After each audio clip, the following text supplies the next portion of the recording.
시청자 여러분 안녕하십니까. 금요명상 다석을 아십니까 시간입니다. 세상을 혼미하게 하는 사이비 종교와 사상이 난무하고 있고 갖가지 선사와 법사가 지구촌의 선량한 시민들을 현혹하는 영성의 불확실 시대에 대한민국의 국민들에게 한 줄기 빛처럼 참 진리의 빛을 전하는 다석 공부방 시간이라고 할 수 있겠습니다. 오늘 또 스튜디오에는 다석사상 연구회 김성원 선생님 나오셨습니다. 반갑습니다. 오늘은 다석사상으로 다시 있는 중용 시리즈 제42장입니다. 그러면 마찬가지로 먼저 한자어와 쉬운 한글을 읽은 다음 김성원 선생님과 말씀을 나누도록 하겠습니다. 한자어입니다. 지성지도 가히전지 국가장흥 필유정성 국가장망 필유요얼 현호시기 동호사체 화복장지 선필선지지 불선필선지지 고지성 여신입니다. 한글입니다. 가장 참 지성의 길은 가지 앞서 알 것이니 나라집 즉 국가가 일어나려 할 때 반드시 좋은 것이 보임 있을 것이요 나라집 즉 국가가 없어지려 할 때 반드시 못된 것들이 보임 있다. 시풀과 거북에도 보일 것이니 탈 즉 화와 좋음 복이 오려 할 때 된 짓이고 못된 짓을 반드시 먼저 알 것이니 무로 가장 참은 귀신 같으니라 입니다. 설명해 주시죠. 네. 불성이요 성령인 지성이 선지의 능력이 있다고 생각하는 것은 동서양이 이제 그렇습니다. 그렇죠. 유사일에 이 땅에는 이제 로마를 비롯한 수많은 나라가 흥망성쇠를 이제 되풀이 했잖아요. 그렇습니다. 거기에서 이제 중요한 사실은 한 나라가 도덕적으로 대단히 도덕적일 때는 흥하고 네. 도덕이 무너지면 그렇죠. 로마도 네. 마찬가지고 마찬가지. 진시황도 마찬가지. 그렇습니다. 그러므로 따로 자연 현상에서 어떤 길조나 흉조를 찾을 필요도 또 없죠. 그렇습니다. 그렇다고 또 거북점을 칠 필요도 이제 없다는 것입니다. 그렇습니다. 이제 공자는 노나라 대부 장문 중이 점치는 거북을 모셔놓고 온갖 헛된 꾸밈을 많이 하여 백성을 잘 다스리기보다는 잡귀신 섬기기를 일삼으니 어찌 슬기롭다고 할까라고 이제 그렇습니다. 것을 아주 비난했죠. 나라의 흥망은 다스리는 사람과 다스려지는 사람들의 행동거지인 동호사체에 이제 달려 있습니다. 그렇습니다. 그런데 이 세상에는 뜻밖의 이제 자연재 죄가 막 오는 거죠. 그러니까 이 점치는 거에 더 그렇죠. 몰입하는 것 같아요. 미신을 믿고. 어떻게 피해 보려고 하지만은 그거는 이제 피할 수 있는 성질. 일본이 자연재해가 많기 때문에 신이 많잖아요. 잡신이 막 많아요. 일본에 잡신이 많습니다. 그래서 이제 태풍이 심할 수도 있고 또 큰 지진이 생겨서 수만 명의 사람이 죽어가고 또 공해나 전쟁 같은 이제 인재도 있죠. 이것을 이제 기륭이라고 그러죠. 기륭. 하죠. 그러니까 천하의 기륭은 만 백성과 함께 해야 한다는 거죠. 태풍이나 지진이 일어나면 이런 건 같이 맞습니다. 협력해야 되잖아요. 맞습니다. 점친다고 있고 점친다고 안 일어나고 그렇지 않잖아요. 우리가 노자에서 배웠잖아요.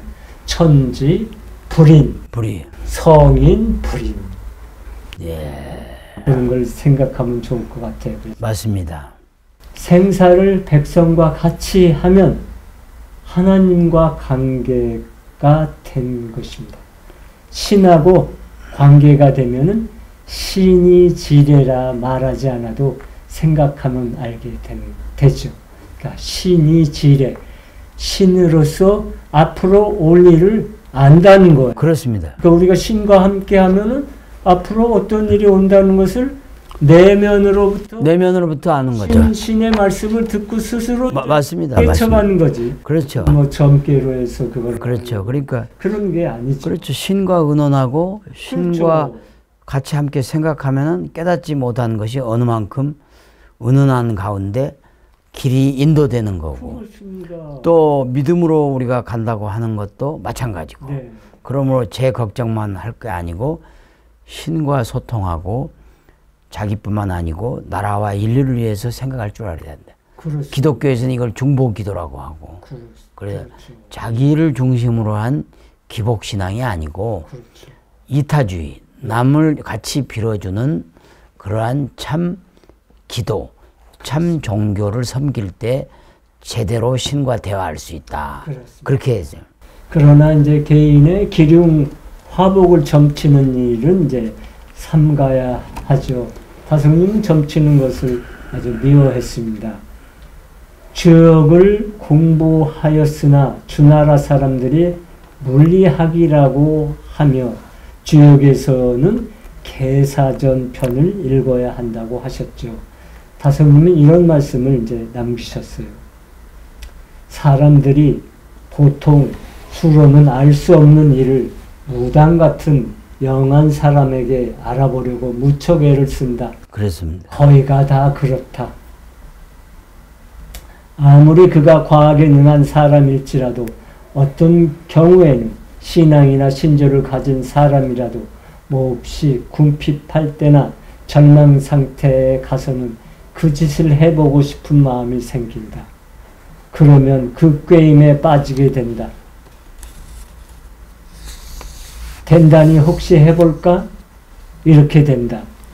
그러한 알 수 없는 짓을 알려고 하는 것이 가슴속에 있기 때문에 곧잘 속아 넘어가기 쉽다. 그렇습니다. 겉으로 보면 똑똑하고 상당한 지식과 무슨 주인이 무슨 신념이 있다고 하는 신앙을 가진 사람이 그 모양이다.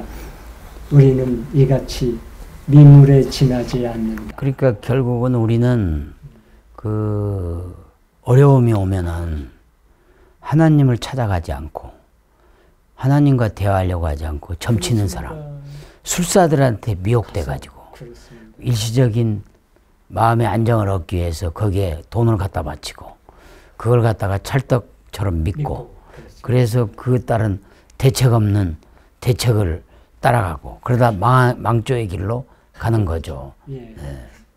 그래서 우리 사람은 나의 생명을 비롯한 모든 것은 하나님의 것이니 임자이신 하나님에게 맡기고 모든 것을 하나님의 뜻대로 하옵소서라고 이제 하여야 한다는 것입니다. 그렇습니다. 그러면 궁금할 것이 없죠. 없고 하나님이 것이 없죠. 다 맡아주시는데 무슨 그렇습니다. 궁금할 게 뭐 있어요.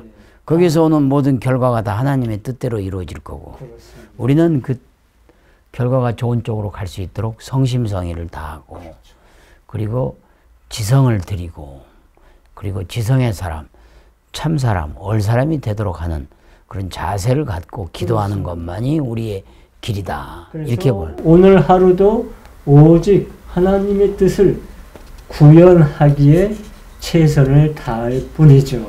그렇죠. 이런 자세로 산다면 늘 기쁘고 행복하게. 그렇죠. 그런 자세를 지성 여신. 그렇습니다. 지성은 신과 같다. 네. 지성을 드리면 신과 같이 된다. 그런 얘기죠. 그렇죠. 예. 그러니까 여기서 지성 여신이라고 했지만 사실 신과 같다는 말은 빼는 게 그렇죠. 그렇습니다. 왜? 네. 하나님의 성령은 하나님이니까 여신이 아니죠. 그냥 그렇습니다. 지성 이꼬로 하나님. 예. 그러니까 다석 선생님이 이 부분을 쉽게 설명해 주셨어요. 아주 예. 귀한 말씀을 예. 해주셨습니다. 말씀의 임자는 누구인가? 성령의 말씀의 주인공이다. 마테오 10장 20절에서 말하는 이는 신이라고 하였다. 우리의 마음속에 말하는 이가 신이다. 우리가 말하는 것이 아니라 신이 말한다. 신의 말씀이 참 말씀이다. 참 말을 듣는 이가 많아야 나라가 바로 되어 흥하게 된다. 맞습니다. 우리 아주 좋은 날짜. 예. 그리고 내가 말하는 게 아니라 신의 말한다. 그래서 다석 선생님이 말씀하신 이러한 말씀의 논리대로 실천한 분이 예수님, 부처님, 그렇죠. 노자, 공자, 또 다석 선생님, 마하트마 간디, 톨스토이다. 이렇게 말할 수 있겠죠? 그렇습니다. 예. 그래서 저는 올해 청룡의 해에는 그렇습니다. 늘 신과 함께 신과 통하고 신나게 사는 그렇습니다. 아주 신의 아들로서 살고 싶은 그렇죠. 소망을 갖게 되었습니다. 그렇습니다. 신명나게 신나게 사는 거, 그게 바로 신과 대화하고 하나님의 말씀과 소통하는 그런 지름길이 되겠죠. 특히 우리 젊은 세대들도 이제는 어떤 물질의 그 탐욕이랄지, 그 다음에 또 어찌됐든 지식의 거래, 매매에 충실하지 말고 뭐 그런 거를 하지 말라는 건 아니지만 우선순위를 지성에 두고 얼 사람에 두고 참 사람에 둘 때 진짜 최고의 인류의 리더가 될 수 있다. 그렇죠?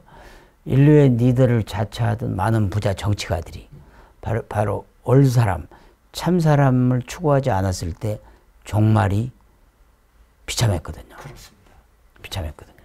그러니까 뭐 지금 우리 다석사상을 공부하는 제 입장에서 보면 푸틴이랄지 이런 독재자적이고 인간의 영성을 말살하는 사람은 반드시 언젠가 하나님의 징벌을 받는다라고 이렇게 할 수가 있겠죠. 네.